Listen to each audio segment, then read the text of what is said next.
everybody. Welcome back to our rapid speedrun with the white pieces against Earth Department, rated 1369, who tries to play a Caro-Kann, highly popular and popularized by YouTube and Twitch players, streamers. So we play the advanced Caro to shut them down, and they often don't like mainline theory, so they play the second most popular move c5, which offers up a free pawn. We take this pawn, forcing black into a French structures if they play accurately, but they never play accurately. They always develop this knight, countering our pawn.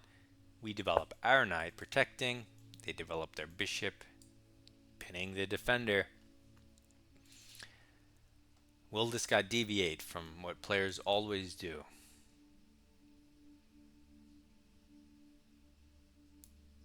Okay, at least he's stopping to think. So he gets respect for this. And now he closes the pawn chain, which is technically the most accurate move last turn for him. So like I said, I'm forcing this Caro-Kann player to play a French, right? The whole point of Caro is to get your bishop outside. He didn't accomplish it. So now that's what I'm going to say. But he threatens to win this pawn back. Fine. But you're playing a French, so haha. Joke's on you, right? So what do we want to do? You could try to protect it, but you don't have to. Maybe we show that.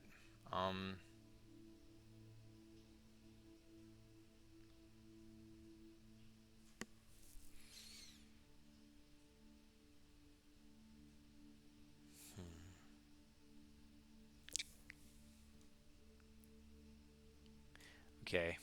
Well,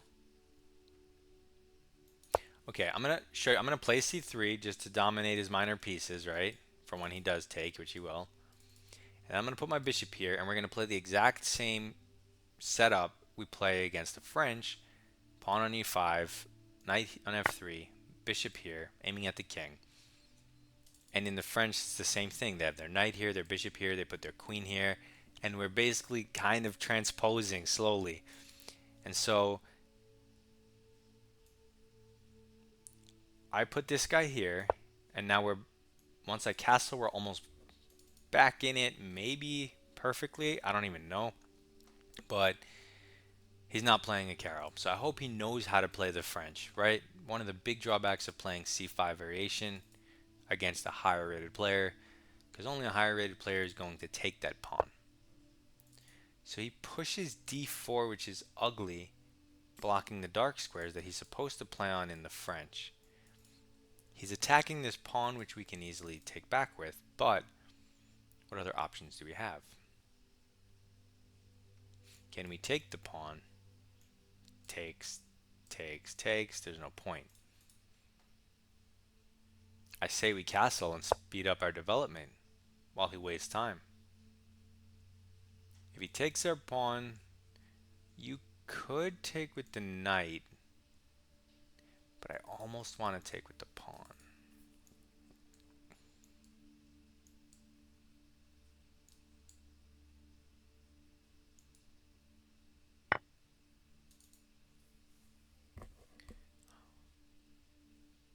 How do I want to take back?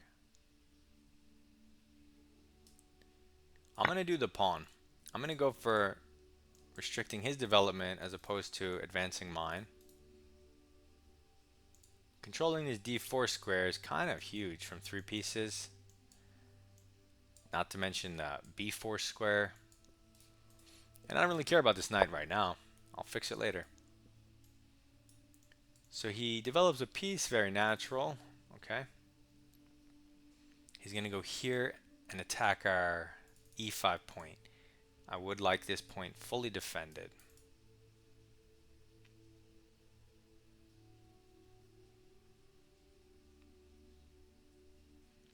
There's so many ways to play this. It's confusing.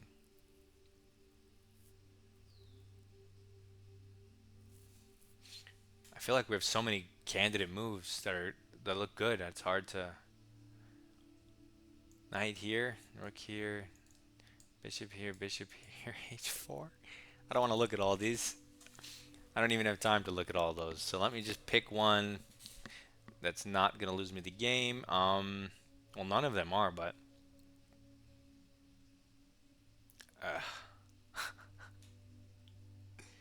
What's wrong with me? There's something wrong with me. Well, actually, this one loses you the game, so we can cancel out that one.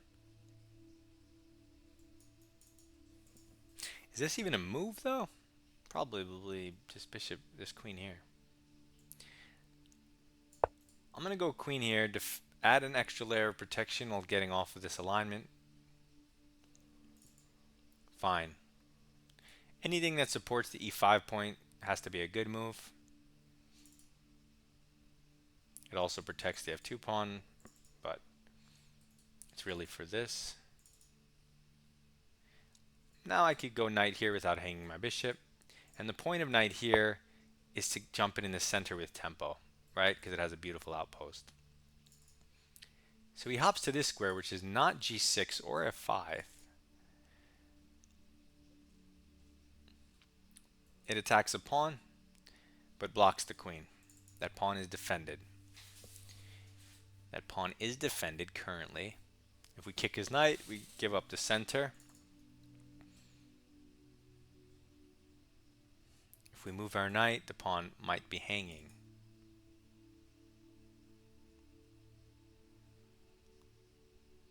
If he castles, he might be getting checkmated, so...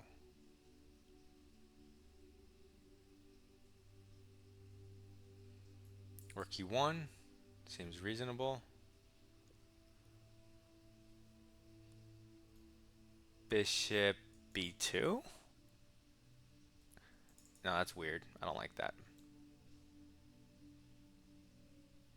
Although rook d1...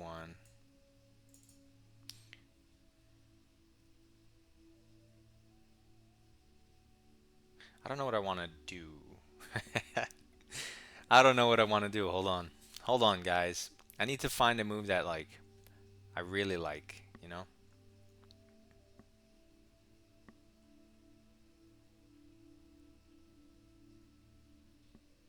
Okay, I mean, rook e1 is definitely acceptable. I will try to get my other rook to d1. He goes for this, but that hangs a knight. I think so hard, you know, try to get all the ideas out there in my head. Try to look for, you know, the good stuff, and this guy just hangs a knight.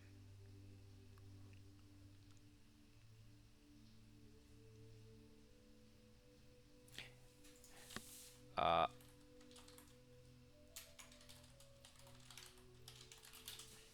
told him to ask for it. Ah, it's too late. Okay, now we're just up a piece. The game is so easy once you're up a piece. Like, there's nothing to think about. You just trade everything. Okay, certain exceptions where you don't want to do that, but come on. It's move 13. The game just started. If you're up a piece this soon, just trade everything. And by everything, I mean the pieces.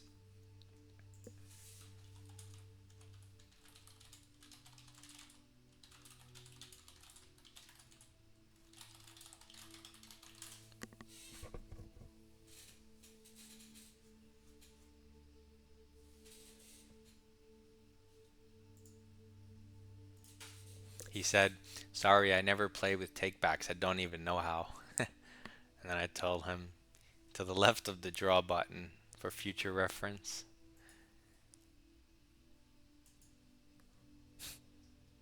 He said, thanks.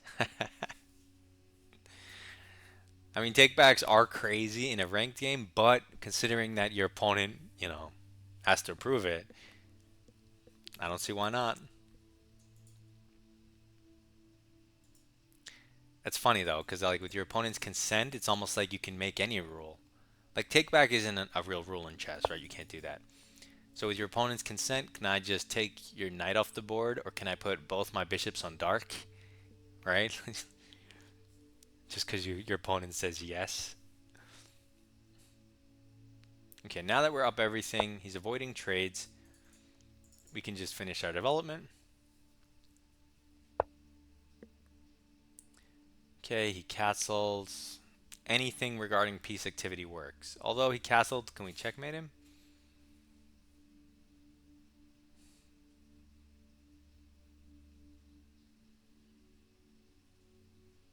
Okay, maybe, but first let's bring a piece closer. to the center to his king.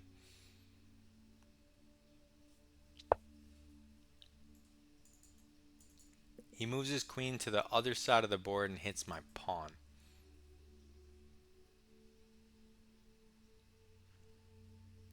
Okay. I want to checkmate him though.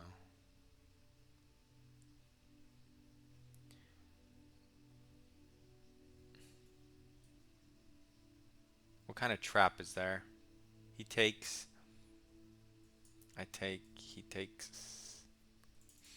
There is no. I wanted to go g4, but he's gonna take this, which is annoying. So whatever. I'll spend one turn over defending it, and then I'll go g4, trying to just checkmate him. I don't want this e5 point to be disturbed because that's what's separating the board in half, or even more than half. All of this junk, which is half, but it also kind of gets rid of a lot of the e-file for my opponent. He can't use it. I can, but he can't. So it's more than half. And now whatever he does on the queen side is totally irrelevant, so we're not even going to look over there with our eyes. I could even, instead of g4, lift my queen. Take, queen in. Any knight to g5 should be mate. Knight of 6. Pawn takes, bishop takes, queen up. That's also like checkmate. Everything's checkmate here. So maybe knight of 6 is nice and forcing, but king h8, he just ignores me.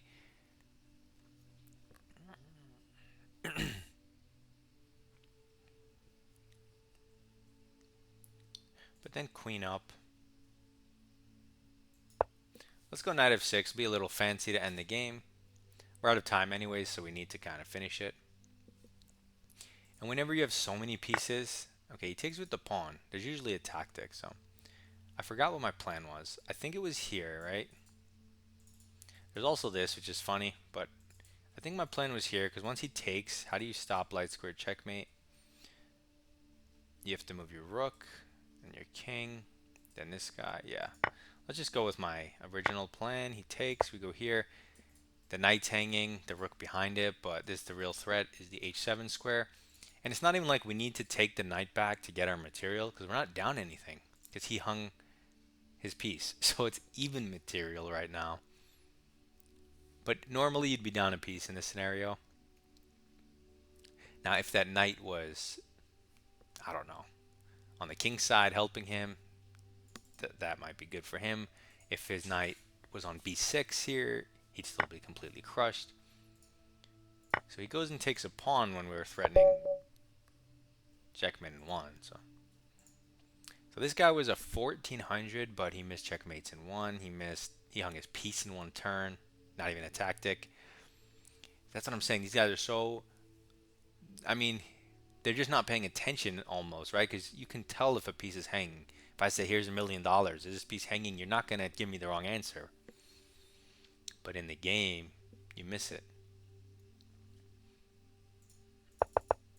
So we try to play a Caro-Kann. We take the free pawn. Defend and center. And now you have a number of moves. You can try to defend this pawn, which is a bit tricky. Then you have a3 and c3, which both prepare b4 ideas hitting the bishop. c3 controls the center, however. A3 allows for a feature c4 in 1 turn. So everything has their advantage or disadvantage. All the moves are playable. I went with c3. He takes the pawn. And now we play a French. Just development, center, completely even game. And he blunders. Usually black wants to use that square as a highway for his pieces, but now he's clogging the highway with traffic jam. And it goes to white's already much, much better. We castle and it shoots to +2. So it's not like we have some tactic to be better. We just play a normal move, +2. And we didn't do anything. Black ruined his own position, right? It would have been playable otherwise. He takes, okay, engine wants me to take with the knight because this is the worst placed piece in the French, this queen's knight. Um, let's take a peek at the line. We go here. Let's say he hits our bishop. Check. Um, block. Queen e2. It says this is plus 2.5 or 2.7 even. What am I missing?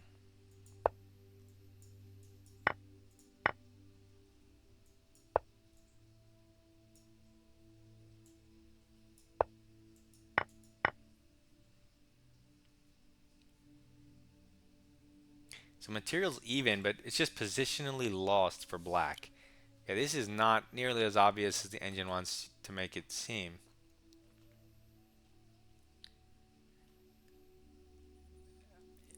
It's not obvious to me. And so if I was in this situation again,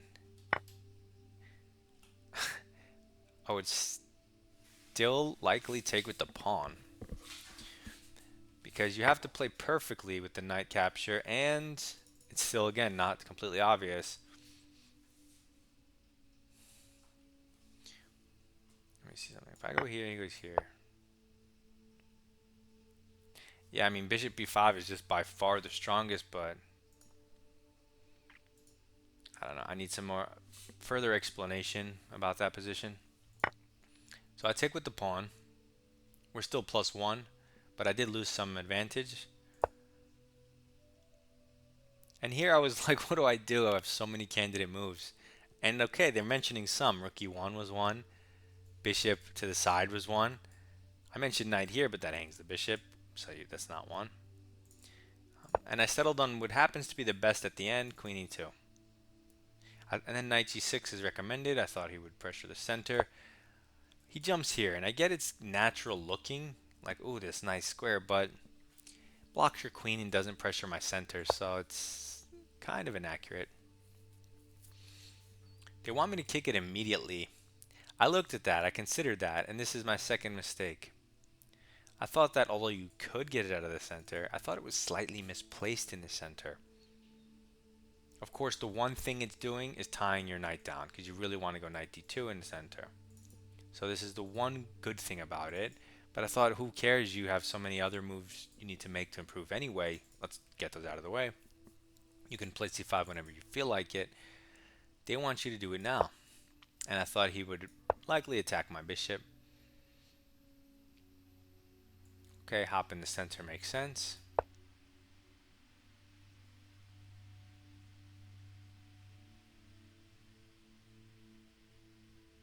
If he castles, we hit the queen, queen c7. We hit the knight, and this is just plus, almost +4. So this is just so dominating that even I can't fathom how dominating it is. +4 is so much, but his pieces are terrible and garbage. But does that mean he loses automatically? Magnus Carlsen just loses as black. Yeah, he doesn't have a single minor piece on these 5 by 8, these 40 squares.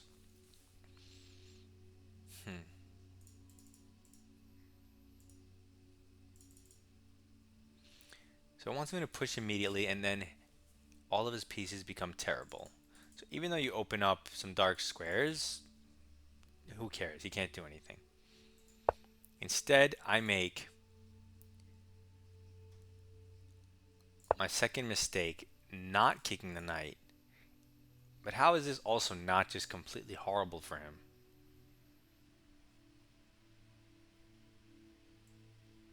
Bishop d7. Let's say I kick the knight here and he goes here, and we kind of try to follow some of it.